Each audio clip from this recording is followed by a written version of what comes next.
Hi, this is Brad Constantine, and this is a podcast recording of the Old Testament. Although this is not an official recording of the Church of Jesus Christ of Latter-day Saints, every effort's been made to be as doctrinally accurate as possible. I'll be using for the text the Joseph Smith translation of the Old Testament, along with many commentaries from general authorities of the Church, BYU professors, Bible scholars, and others. This format will be very detailed, and so if you want a deep analysis of the Old Testament, you come to the right place. Thanks for your attendance. Welcome back. This will be for Jeremiah chapter 34. Again, I'm only going to read a few verses and a little bit of a narrative here. All right, verse 1.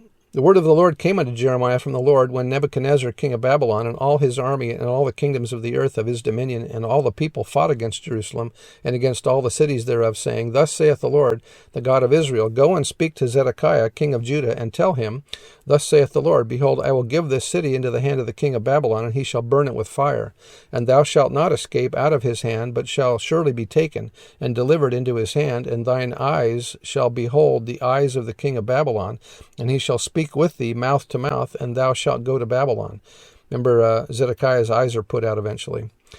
Yet hear the word of the Lord, O Zedekiah king of Judah. Thus saith the Lord of thee, Thou shalt not die by the sword, but thou shalt die in peace, and with the burnings of thy fathers, the former kings which were before thee, so shall they burn odors for thee, and they will lament thee, saying, Ah, Lord, for I have prolonged the word, saith the Lord.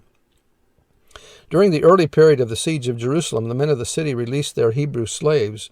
This may have been done partly because the old law required the release of slaves as provided for in Exodus 21, and partly because of the need of manpower to defend the besieged city. At any rate, the release was guaranteed by a solemn covenant. Then the advance of the Egyptians seems to have caused the Babylonians to lift the siege. In spite of their solemn oath, and by ignoring the claims of brotherly love and ordinary justice, the men of the city proceeded to re-enslave their unfortunate brethren. This unrighteous act immediately brought down the Lord's denunciation and terrible condemnations.